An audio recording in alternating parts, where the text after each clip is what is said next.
con el responsable, el intendente del teatro San Carlo de Nápoles, que es un gran teatro italiano, modelo europeo, tradicional, diciamo, ¿no? Fulvio, que es el señor Fulvio Macciardi.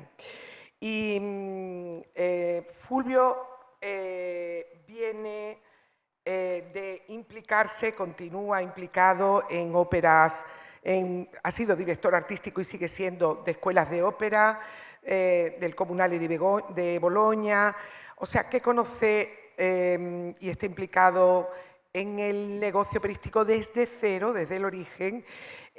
También es presidente electo de ANFOLS, de la Asociación Nacional de Fundaciones de Ópera y Sinfónica, y desde el 2023 también es miembro del Consejo de Administración de Ópera Europa y desde el 2025 es superintendente y director artístico del Teatro San Carlo de Nápoles.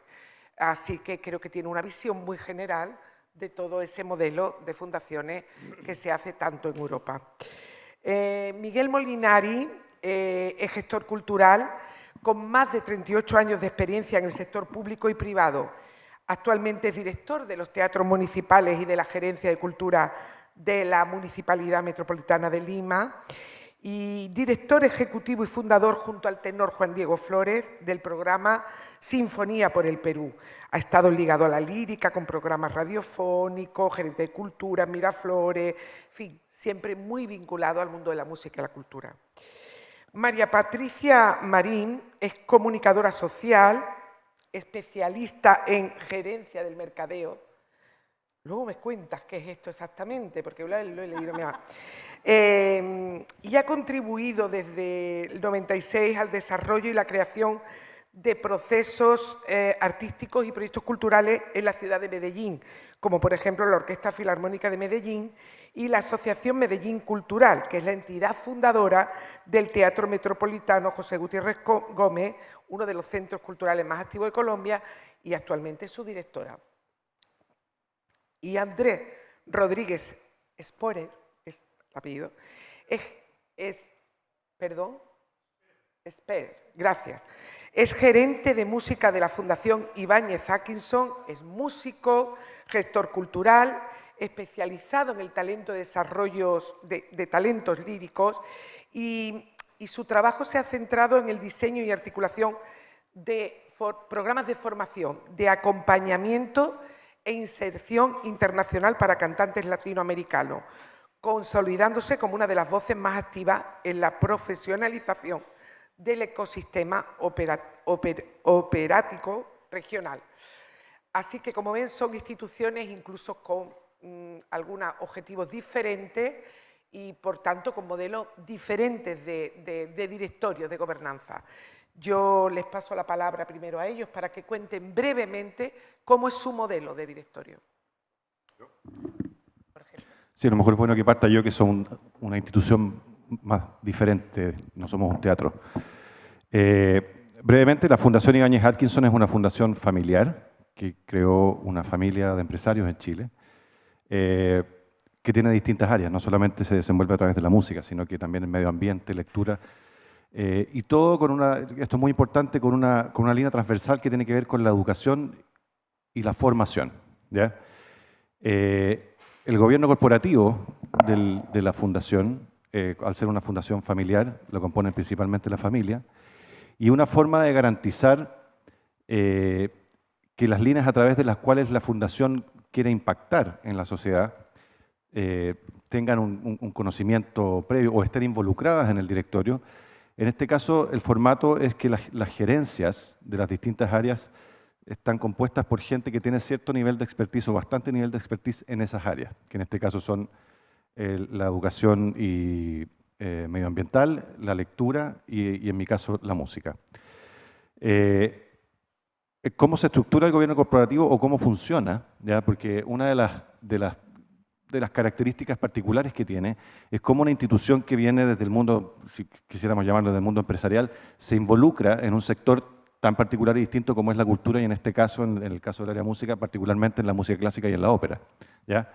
Y en ese sentido, el directorio promueve que las gerencias y la línea ejecutiva no solamente ejecute los proyectos y programas y alianzas que se desarrollan, sino que también proponga al directorio de qué formas continuar, crecer o ampliar las iniciativas a través de las cuales la Fundación puede aportar a la sociedad.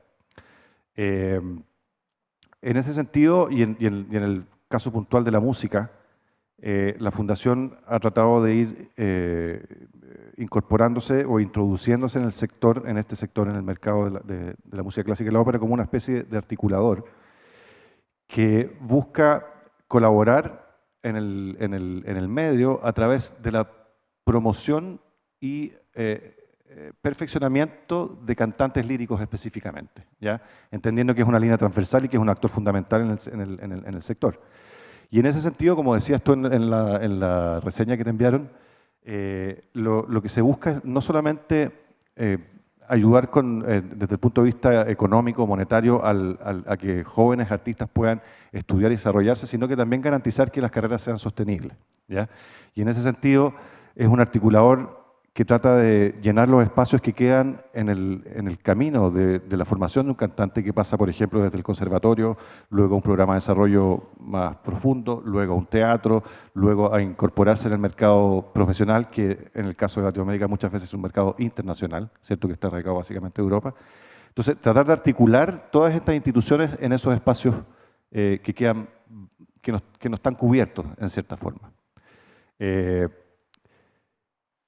Y una de las características que yo creo que resaltan el tipo de gobernanza que tiene la Fundación es precisamente ese, confiar que en el fondo un poquito que las contrapartes a las cuales nosotros queremos aportar están representadas en el directorio a través de las propias gerencias y la línea ejecutiva que desarrolla las líneas de trabajo y los distintos proyectos que tiene la Fundación. Muchas gracias. Hola, buenas tardes a todos los compañeros del panel también. Bueno, el Teatro Metropolitano, rápidamente para ponerlos en contexto, es una entidad privada, una asociación privada sin ánimo de lucro que fue fundada hace ya 38 años y fue fundada luego de hacer una movilización colectiva de ciudad y del empresariado, no solamente de Medellín, sino también de todo Colombia. Es un proyecto colectivo de ciudad que logró materializarse. El jalonamiento lo hizo la empresa privada porque nuestra ciudad es fundamental, la empresa privada, para la subsistencia y para el crecimiento de las instituciones artísticas y culturales que tenemos. Las orquestas, las compañías de danza, los teatros, absolutamente todas son privadas y dependemos mayoritariamente de la consecución y de la gestión de recursos que hagamos tanto con empresa privada como con sector público, entendiendo que el sector público nos cambia el ritmo cada 4 años. Hay que volver de cero, hay que presentar convocatorias, algunas las ganamos, algunas no. Entrando directamente a la composición de nuestro directorio, dado que este fue un proyecto jalonado por empresarios, por industriales, todos a título personal, todos a título de filantropía, no solamente con recursos propios, sino haciendo lo que tiene que hacer un directorio, que es siendo unos brazos extensivos de la gestión de la dirección o de la administración del teatro, lograron movilizar muchos recursos para la construcción del teatro. Por tanto, el perfil que tenemos hoy en día en nuestro directorio, que es un directorio grande, tenemos 14 integrantes, 7 son principales, 7 son suplentes y van todos desde hace 28 años que yo estoy en el teatro, siempre van, el compromiso es muy alto. Y es un perfil especial porque prácticamente todos son líderes empresariales, bastante reconocidos, han tenido gran experiencia en el mundo empresarial y corporativo, pero han tenido un gran compromiso social con el desarrollo de Medellín. No son expertos, muchos de ellos, ni en artes escénicas ni en música, pero tienen una gran sensibilidad y el convencimiento pleno de lo importante que es el arte y la cultura para la transformación de los seres humanos en una ciudad como Medellín. Entonces, aquí hablamos de trascender, aquí hablamos de visión, aquí hablamos de legado, aquí hablamos no solamente de subsistencia, sino de, en medio de las afugias del día a día, cómo empezamos a construir futuro de organizaciones a las que nos cuesta mucho justamente esa sostenibilidad día tras día. Es como el marco general de nuestro directorio. Muchas gracias, María Patricia. Miguel. Gracias, Isamay. Buenas tardes ya con todos. Yo quería hacer, antes de pasar a la figura del directorio, algo que se quedó en la anterior participación con relación a lo que no se mide, no existe. Yo quería contar una breve experiencia cuando fui director ejecutivo de Sinfonía por el Perú.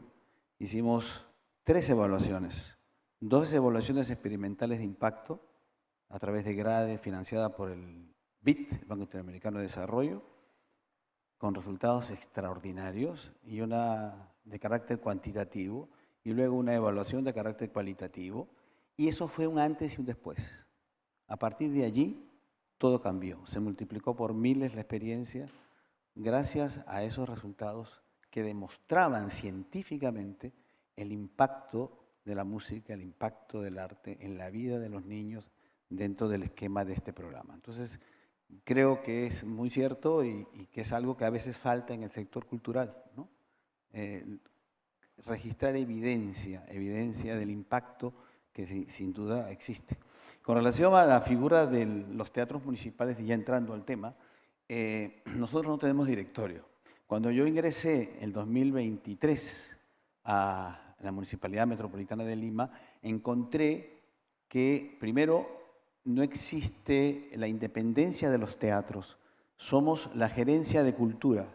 Y la gerencia de cultura que está a mi cargo tiene a su cargo, valga la redundancia, 5 museos, 3 bibliotecas, 3 galerías de arte, una pinacoteca, un fondo editorial y la actividad que se realiza en calle.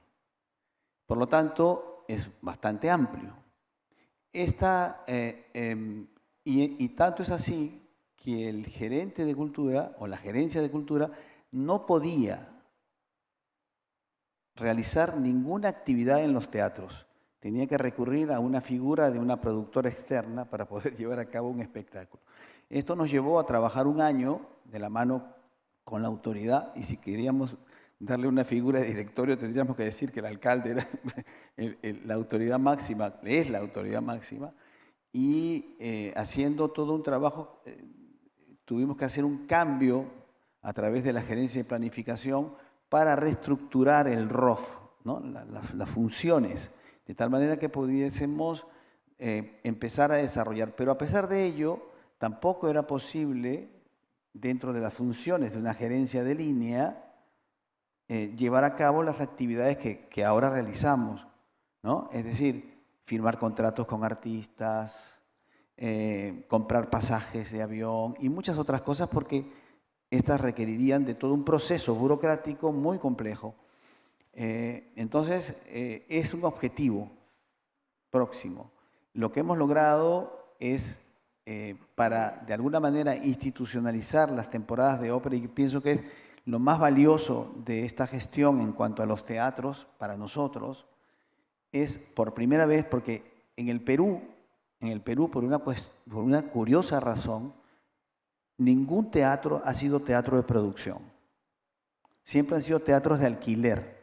Y yo recuerdo mucho una conversación que tuve, porque había que hacer feedback, ¿no? También conversé contigo, Isamay, pero conversé con Carmen Gloria, fue la primera persona que busqué para saber cómo funcionaba el Teatro Municipal de Santiago, que sentía que se parecía mucho a nuestros teatros. Entonces allí entendí que había mucho por caminar todavía y que consolidar esta figura autónoma de los teatros es una tarea pendiente todavía, ¿no? Pero luego podremos desarrollar otras cosas. Buenas tardes.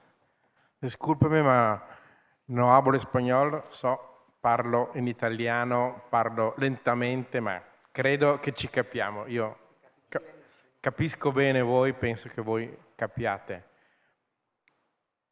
Il Teatro San Carlo di Napoli è una delle grandi fondazioni lirico-sinfoniche. Devo dire tutto il nome perché è proprio un settore che adesso cambierà nome, si chiameranno Gran Teatri d'Opera, sono top, sono 14 in Italia, più grande la Scala, e poi ce ne sono altri 13, 4 molto importanti, Napoli, Roma, Palermo e Verona. Noi siamo finanziati molto dallo Stato italiano, molto dallo Stato italiano. Lo Stato italiano spende circa 400 milioni di euro per lo spettacolo dal vivo. A noi teatri, a questi 14 teatri, dà 200 milioni di euro, quindi la metà di tutto quello che dà lo Stato li dà a noi, quindi siamo molto, molto importanti. C'è un forte legame con la politica. Noi sovrintendenti siamo nominati dal Ministro della Cultura italiana. No, il direttorio, il board si riunisce, valuta le proposte che riceve e propone un nome al ministro, il ministro lo nomina, il ministro può rifiutare quella nomina, quella proposta e chiedere un altro nome. Quindi c'è sempre un compromesso. L'altra figura molto importante è il sindaco della città, della comunità, che è il presidente del teatro, e la città dà sempre l'edificio, lo spazio fisico dove sta il teatro. Il terzo socio importante del board è la regione, quindi la parte più grande. Alcune regioni danno molti soldi, molte regioni danno pochissimi soldi. Chi danno più soldi di tutti è lo Stato e la comunità, la città.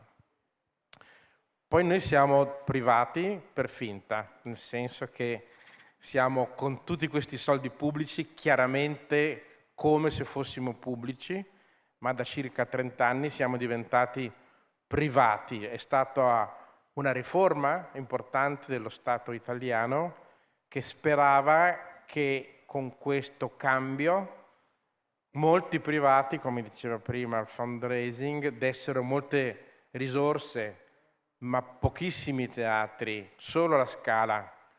La Scala è l'unico teatro in Italia che ha realizzato quel progetto, che so che c'è ad esempio anche a Madrid, un terzo contributi pubblici, un terzo ticketing, box office o altre attività e un terzo privati, attività, quant'altro.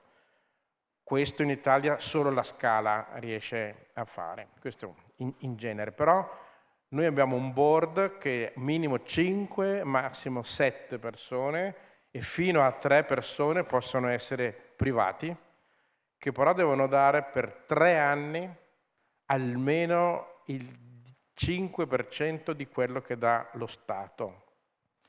Ad esempio, al San Carlo lo Stato ci dà circa 25 milioni di euro, quindi un privato per entrare nel board del Teatro San Carlo deve dare per 3 anni almeno 1.250.000 euro, che sono abbastanza per un privato. Possono fare un ensemble, una cordata, mettersi insieme più privati, nominano un consigliere e quello diventa all'interno del board l'altro esperto. Poi il modello di gestione, invece, che forse è anche interessante, l'organo di gestione, cioè quello che decide tutto nei nostri teatri, è il sovrintendente. Molto, molto, molto potere, molte responsabilità, e l'altra cosa tipica nostra è che abbiamo tutto il nostro personale, tutti dipendenti e tutto a tempo indeterminato. Tutti entrano per concorso e quindi tantissimo dei nostri budget va per il costo del lavoro dei dipendenti.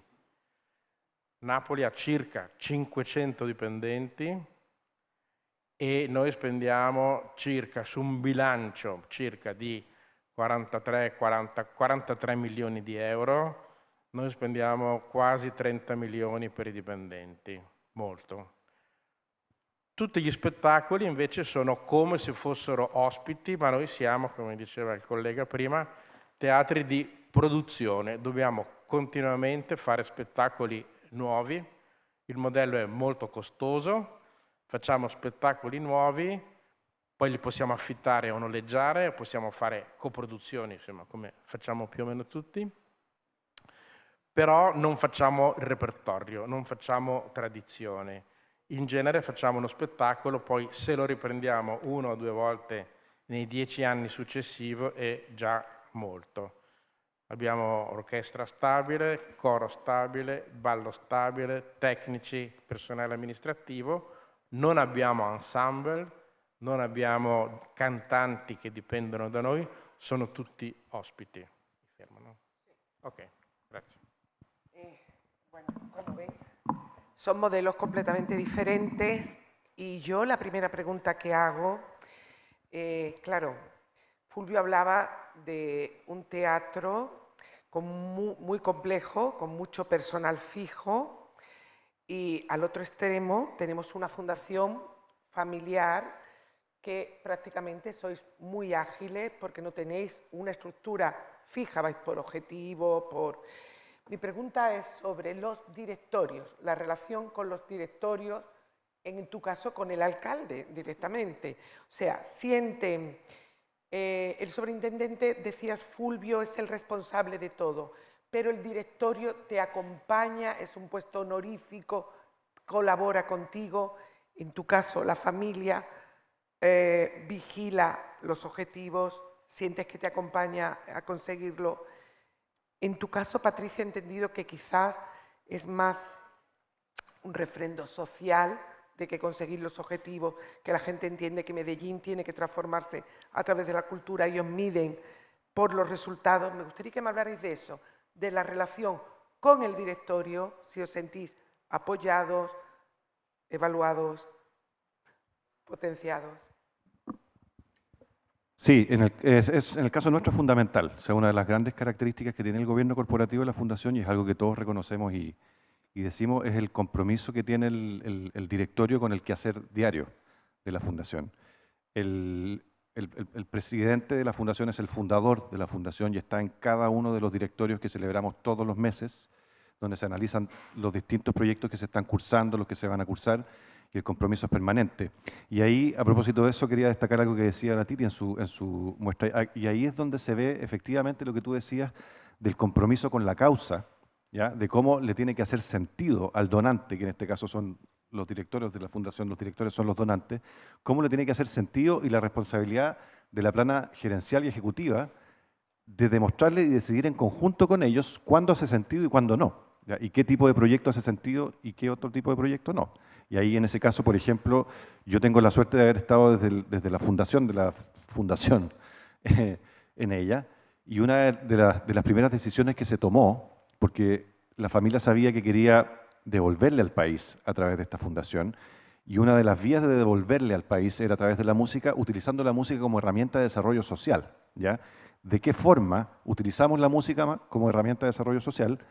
Y ahí, dentro de las decisiones que se tuvo que tomar, es decir, bueno, algo que no vamos a hacer es financiar producciones de conciertos, por ejemplo. ¿Ya? Eso fue algo que se decidió en un principio, como te decía, con los fundadores y presidente y el equipo, y en lugar de eso, tomar esta orientación que les decía un principio, que todo tiene una línea más formativa y más educacional, en el sentido y en el entendido de que si yo quiero devolverle al país lo que yo pude lograr gracias a él, de la mejor forma posible, está en la educación. Y eso es algo que, si bien a lo mejor estos días no hemos tratado directamente acá, la educación es algo que ha estado rondando el auditorio todos los días en cada uno de los paneles y en cada una de las conversaciones. ¿Cómo se dice? Cae de maduro, cae de cajón. O sea, todos sabemos que finalmente la respuesta está allá.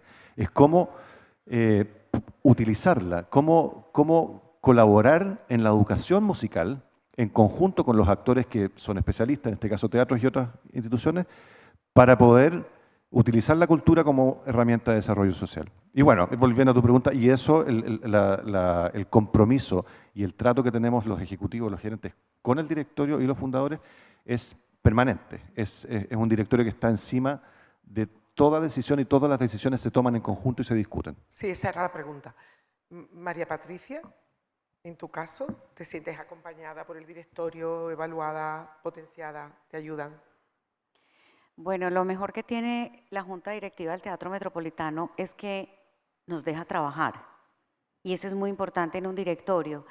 Que haya un vínculo de confianza con la administración tan grande que le permitan el trabajo, que le permitan las propuestas de crecimiento, que confíen en la curaduría, porque en nuestro caso nosotros somos programadores, es decir, nosotros tenemos una programación propia como Medellín Cultural, que es la entidad fundadora y propietaria del teatro. Hacemos algunas producciones y hacemos muchas coproducciones, también arrendamos la sala. Entonces, todo esto requiere un sentido de responsabilidad con miras y obedeciendo al propósito superior que tiene el equipamiento cultural y el centro cultural más importante que tiene una ciudad como Medellín. Entonces, el consejo directivo, la junta directiva nuestra es una junta no solamente muy comprometida, creo que Cecilia hizo una radiografía extraordinaria de lo que es, por ejemplo, nuestra junta directiva hoy, para no entrar en ese detalle que aquí lo tenía. Hay 3 pilares fundamentales que nuestra junta gestiona o protege. Uno es la sostenibilidad, por supuesto. Por supuesto, es decir, este teatro tiene que programar, este teatro tiene que hacer producciones, tiene que hacer coproducciones, tiene que innovar, se tiene que expandir, pero tiene que seguir siendo sostenible. No podemos quebrar el teatro. Lo segundo es el artístico, porque siempre estamos con la aspiración de que nuestra programación sea cada vez de un nivel mejor, cada vez que tengamos unas coproducciones mucho más interesantes, no solamente a nivel local y nacional, sino internacional. Y el componente social. Somos una organización que en la ciudad de Medellín funge como un actor muy importante justamente de esa transformación, de esos procesos de sensibilidad que tenemos que desarrollar con las 1.634 personas que convocamos a todos nuestros eventos y a los eventos de terceros. Ese es un mensaje. Cada vez que nosotros tenemos el teatro con una programación en el escenario y con más de 1.000 personas, niños, familias, adultos mayores, hay una gran responsabilidad de qué se les está entregando. Entonces, hay un margen de acción muy amplio, hay grandes libertades, hay gran confianza, por supuesto. Yo trabajé en el Teatro Metropolitano 15 años como subdirectora, digamos, trazando las líneas programáticas que hoy en día tenemos, y 13 años como directora. Entonces, venimos en un trabajo, digamos, conjunto muy armónico entre la administración, la dirección y nuestro consejo directivo, tanto que el año pasado decidimos hacer todo un ejercicio de gobierno corporativo, es decir, todo el manual de gobierno corporativo que incluye las buenas prácticas que durante muchos años y a día de hoy estamos conservando y practicando para proteger lo más importante, que es que la misión del Teatro Metropolitano y su sostenibilidad a futuro estén garantizadas.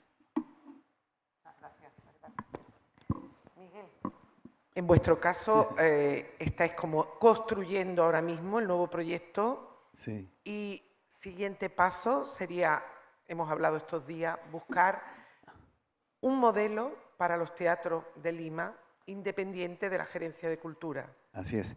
De lo que has oído, de lo que estamos hablando, de los modelos que existen en la región, en Latinoamérica, ¿qué modelo crees que funcionaría en Lima?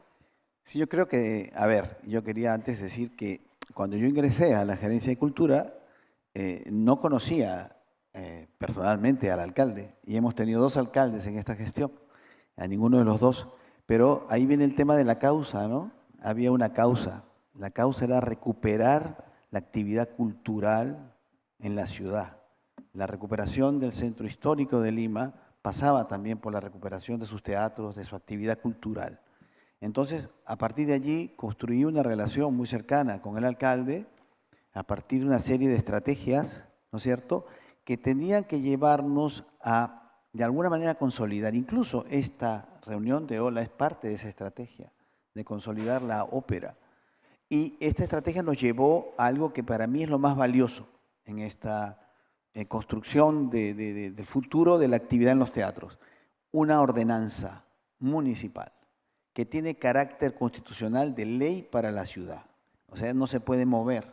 Entonces, conseguir una ordenanza que institucionalizara las temporadas de ópera en los teatros municipales es algo que se consiguió, y esa ordenanza además viene con presupuesto en el PIA, es decir, en el presupuesto inicial, ¿no? Iniciando el año ya está el presupuesto para la temporada de ópera. Entonces, esto sí era algo que nosotros anhelábamos. ¿Por qué? Porque siempre ocurre que durante una gestión que dura 4 años, está una persona, que puedo ser yo, o otra que tiene un determinado interés, ¿no es cierto? Se va y el que viene después, ¿no? Va por otro camino. Sí, la Entonces, dependencia del cambio político. exacto. En este caso, lo que hemos conseguido es que quien venga tiene que llevar adelante en la temporada de ópera, ¿no? Y de conciertos en los teatros municipales, porque hay una ordenanza que, como su nombre lo dice, le ordena con, digamos, responsabilidad funcional a llevar adelante las temporadas de ópera. Entonces, esto es este primer camino que se ha logrado, que es muy positivo porque es algo innovador en el Perú, porque no existe ningún teatro que produzca, ¿no es cierto? Y este es son los primeros teatros que están produciendo y amparados legalmente, ¿no? Un siguiente paso, si es que mi gestión termina a fin de año, entonces si hay la posibilidad de continuidad, va a tu pregunta, sí sería ideal, creo yo, ¿no? Separar los teatros municipales de la gerencia de cultura, que ya tiene bastante, ¿no? Y a través de una forma que existe de empresa municipal, tener la independencia para poder, independencia administrativa, logística, etcétera, de poder llevar adelante con mayor eficiencia la programación de los teatros. Muchas gracias. Fulvio, una cosa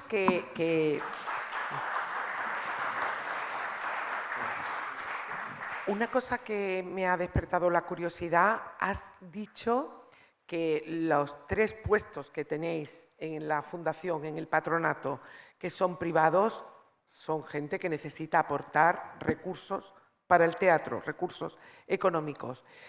¿Esta gente lo hace porque cree en el proyecto, porque es un cargo importante con prestigio en la ciudad, porque influyen de alguna manera en ti, en tu proyecto? ¿Qué poder tiene estos puestos, concretamente el directorio en general en tu proyecto, pero concretamente estos 3 puestos privados que son casi patrocinadores del teatro, ¿no?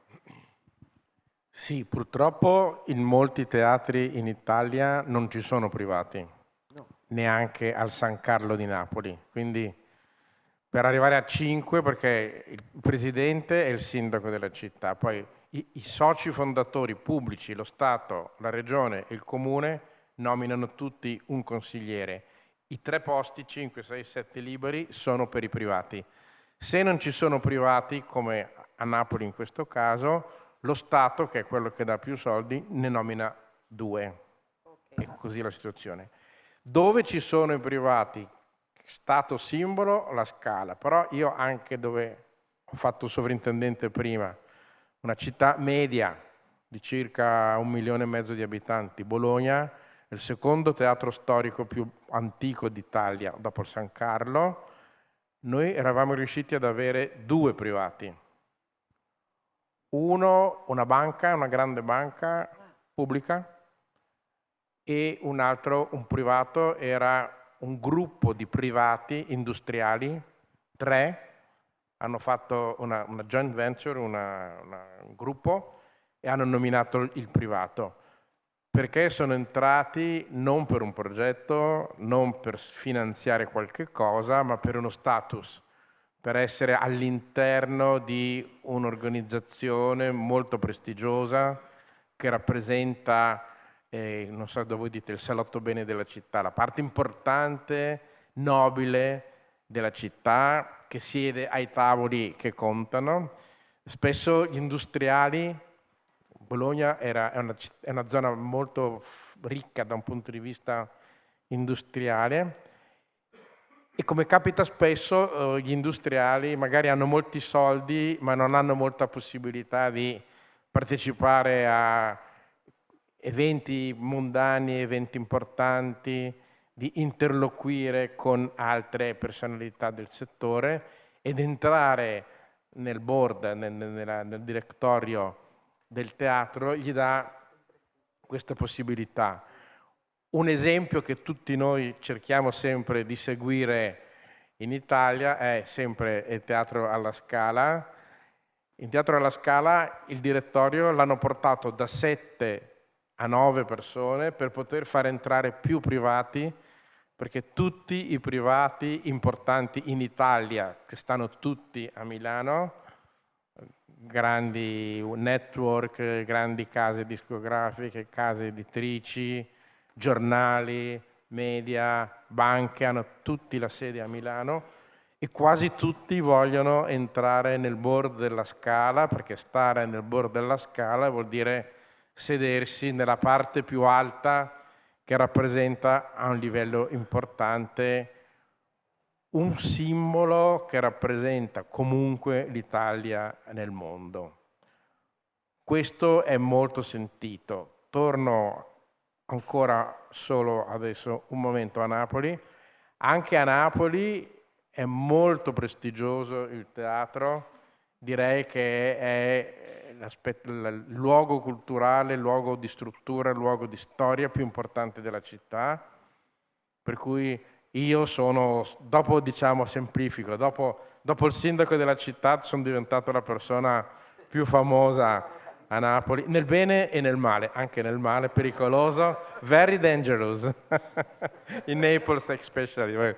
Ma a parte questo, ed è molto significativo, nel senso che tutti vogliono venire a San Carlo, tutti vogliono parlare del San Carlo. Adesso il mio compito, dopo questi mesi iniziali, sarà convincere, come diceva prima la collega, convincere che essere nel board del San Carlo vuol dire collocarsi nella parte alta di gestione della città ed arrivare a parlare, avere relazioni. Sono sicuro che è l'aspetto più importante. Calcolate che a Milano c'è molti industriali soprattutto che aspettano che si liberi un posto e chiedono di poter entrare alla Scala e comunque danno diversi milioni di euro all'anno, molti milioni di euro all'anno, anche se non hanno il posto, sperando che poi questo possa accadere dopo. Le grandi banche italiane, tipo Unicredit, non so se... ciascuno danno 5 milioni all'anno alla Scala, tanti soldi. 5 Madre mía. Bueno, todos quieren estar en la Scala. He entendido que no influyen tu patronato, el gobierno, la regione, questo privado, no influyen en la programación. No, direttamente nella No. programmazione no, ma nel progetto artistico in generale sì, nel senso che tutti da noi chiedono di ampliare il pubblico, di non essere solamente focalizzati, cioè di non fare solamente spettacoli molto importanti e molto seri, ma anche di fare spettacoli più popolari, di avere più pubblico, di fare coinvolgimento sociale, di aprire ai giovani, di aprire alle scuole. Su questo ci sono molte pressioni e soprattutto non tanto il governo, ma sicuramente la regione e il comune, che hanno gli assessori alla cultura, chiedono spesso di fare attività di questo tipo che sono un po' contrarie all'idea invece di fare soldi, di fare cassetta, ed non è esattamente quello che poi vogliono i privati. Questo è un po' un problema. Però il board, il direttorio approva tutta la stagione, approva tutto il bilancio preventivo e consuntivo e poi non dicono mai niente sull'attività artistica. Independencia. Bueno, yo les pedí para terminar, si alguno quiere o alguna contar alguna experiencia positiva, pero me interesan más también las negativas, porque creo, lo que hablábamos antes, que se aprende mucho de los problemas que se tienen en la gestión diaria y yo creo que todas hemos tenido alguna vez algún problema con nuestros directorios, pero bueno, no es obligatorio contarlo. Si alguno quiere compartir una experiencia que le haya ayudado a entender, Patricia hablaba de colaboración, confianza mutua. A veces ayer se habló de problemas buenos y problemas malos con el directorio, que me gustó mucho, no sé si recuerdan, un patrocinador que entraba en el directorio, eso es bueno, Si quiere influir es malo, pero es mejor tener ese problema bueno, porque tienes al patrocinador, que no tenerlo. Entonces, no sé, ¿sienten que han tenido alguna tensión con el directorio, que les haya ayudado a repensar cómo hacen las cosas, la relación? Yo brevemente, no es un problema, pero quiero mencionarlo porque es algo natural y que muchas instituciones pueden pasar por él, que tiene que ver con cuando es una fundación familiar, es llegar al punto del traspaso generacional. ¿Ah? Y eso no es un problema para nosotros, afortunadamente, pero sí es algo que va a ocurrir. Y nosotros, todos los que estamos acá, sabemos mejor que nadie la dificultad que hay entre la ópera y el traspaso generacional. Digamos, es como que cada vez que avanza el ser humano menos va a la ópera porque siente que es antiguo, lo que todos sabemos. Entonces, ahí hay un desafío interesante que creo que muchas fundaciones similares deben vivir lo mismo y tiene que ver con cómo traspasar la causa, ¿cierto? Y la pasión, tal vez, que podían tener los fundadores a las nuevas generaciones para que sigan queriendo invertir y apoyar en este sector. Muy interesante tu observación. En España también ha habido este problema en algún festival importante. Bueno, yo abro el turno de preguntas, no se aprovechen, que están aquí. Carmen Gloria.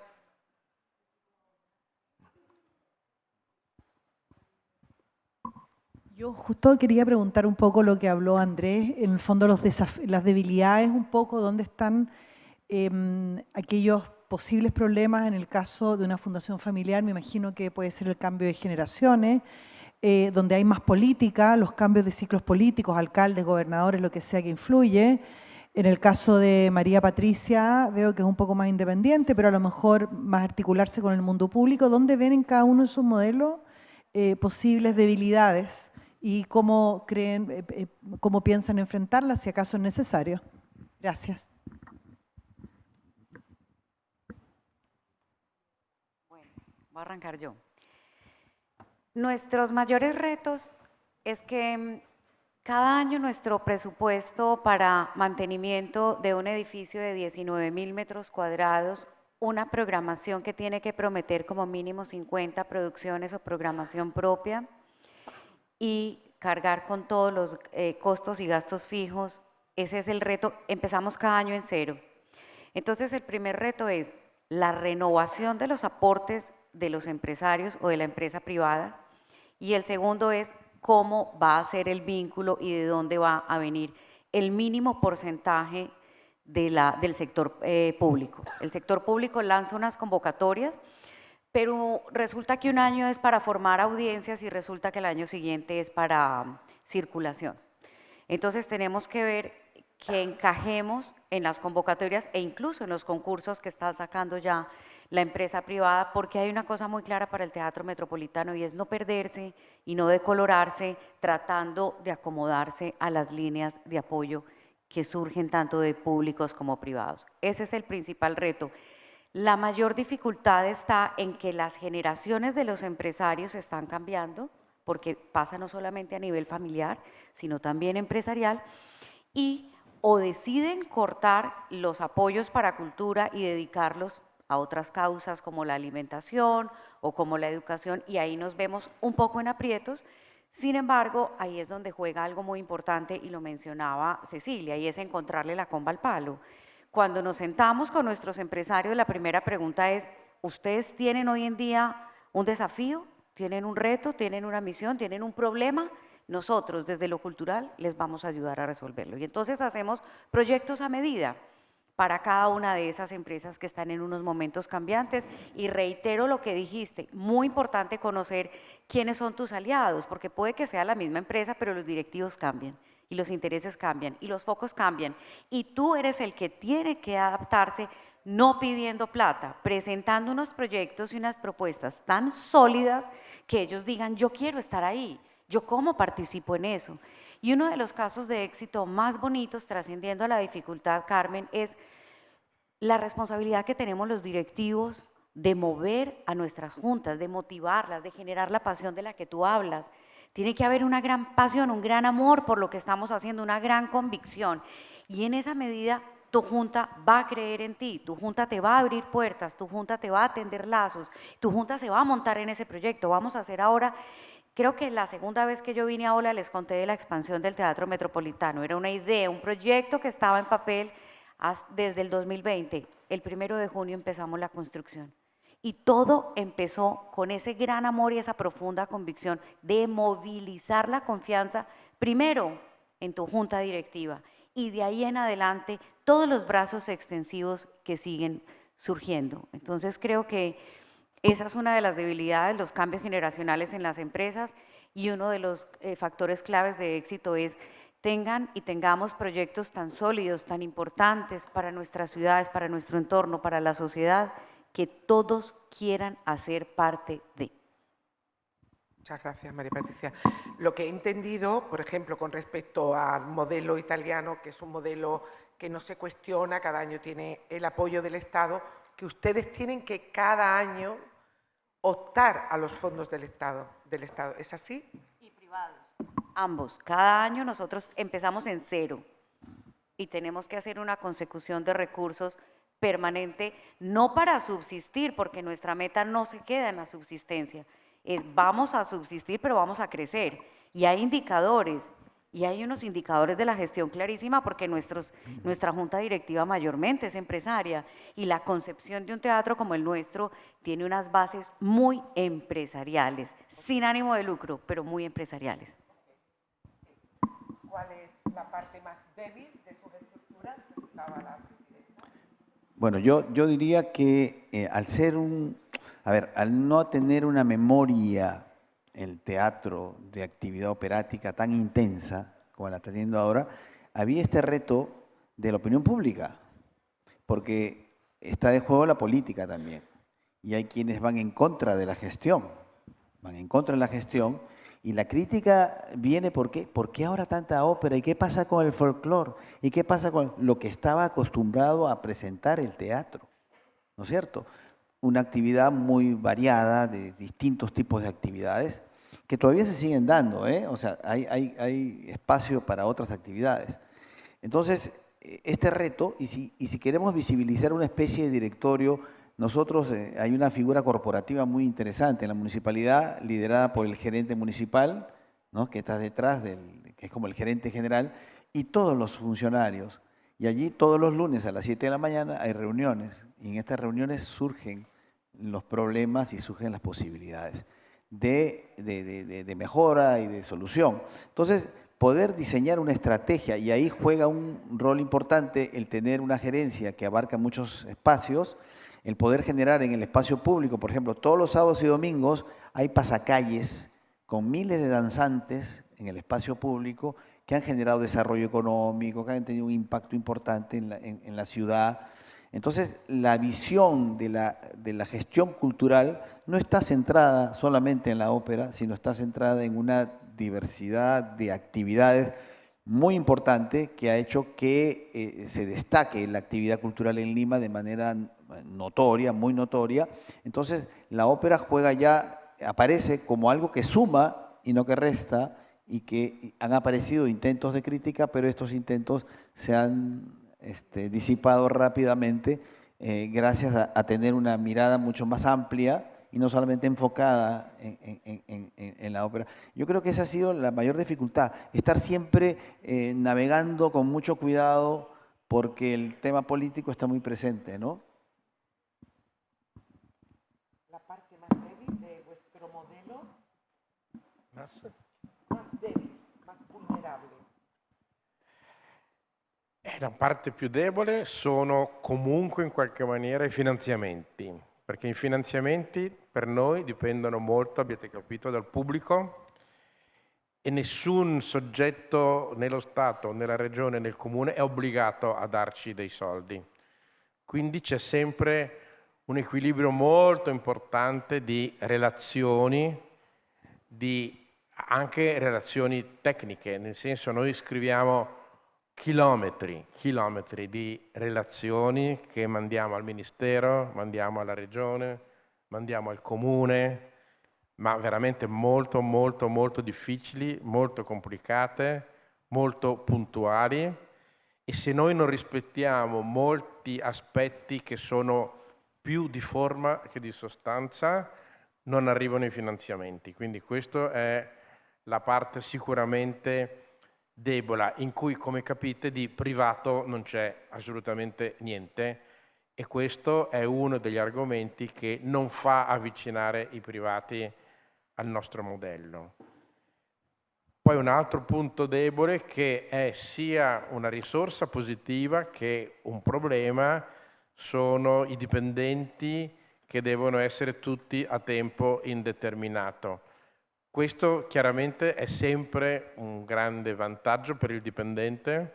Io, ad esempio, ho suonato quasi 30 anni il violino, io inizio come violinista, quindi so bene la sicurezza che ti dà avere il posto di lavoro a tempo indeterminato, però come voi sapete bene, per molti aspetti, sia artistici, prestazione artistica che nel tempo diminuisce, anche tecnico, i tecnici di palcoscenico che arrivati a una certa età fanno fatica a lavorare, crea dei cicli, e siccome il nostro modello organizzativo è chiuso, non esistono delle possibilità di spostare i nostri dipendenti in teatri più piccoli, in altre dinamiche, perché questo settore è molto... sì, ma soprattutto ci sono delle regole molto precise. Io appunto in questi anni ho fatto anche il rinnovo del contratto di lavoro dei dipendenti dei nostri teatri, che è il teatro più importante per il mondo dello spettacolo in Italia, e credo che anche in Europa fa molto riferimento, e ci sono molte regole a garanzia dei dipendenti che però fanno parte, secondo me, di un modello di società di 20, 30, anche 40 anni fa. In questo momento, come ho già sentito dire qui, per noi tutti è importante avere dipendenti bravi, soddisfatti, welfare, benessere sociale, e quindi noi siamo molto interessati a sviluppare questi aspetti, parte bella. Purtroppo il sindacato spesso fa delle battaglie importanti di difesa di diritti che riguardano 1%, che bloccano un po' tutto. Questo è un problema storico, credo, un po' in tutto il mondo, però nei nostri teatri così grandi e così importanti è abbastanza faticoso. Io credo che, e sto lavorando per questo, che portare nei nostri teatri un po' più di modello privato, un po' più di imprenditoria, un po' più di anche rischio di impresa per ottenere determinati risultati può far sicuramente migliorare e far diventare questi nostri teatri un po' più moderni, e questo è assolutamente possibile, sono assolutamente convinto di questo. Come ad esempio, vi cito questo esempio, l'Arena di Verona, che è un teatro piccolo d'inverno che si chiama Filarmonico di Verona e ha circa 200 dipendenti. D'estate diventa il grande festival della grande Arena di Verona e ha 1000 dipendenti in più, 1000 dipendenti in più, d'estate ha 1200 dipendenti. D'inverno ha 200 dipendenti, d'estate ha 1200 dipendenti.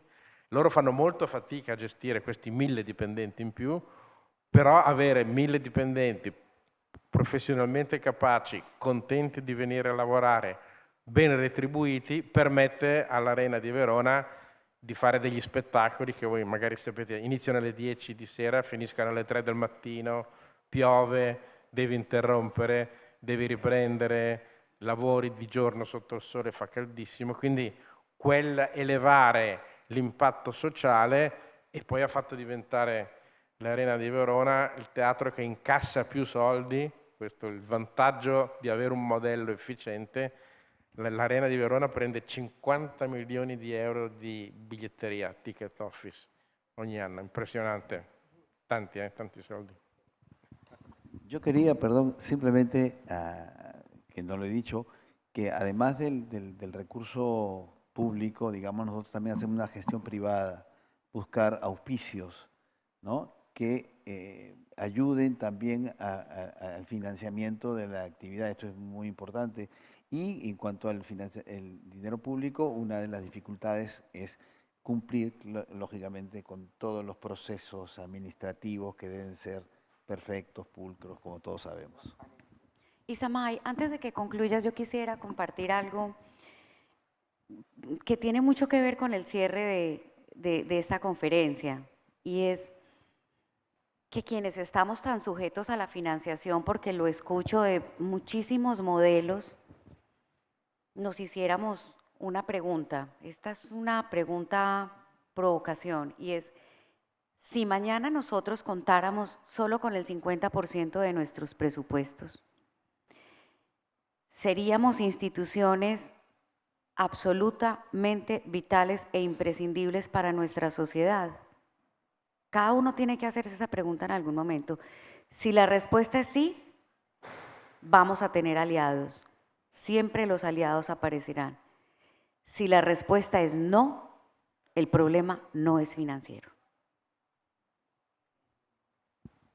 Me parece que ha hecho un cierre perfecto, María Patricia.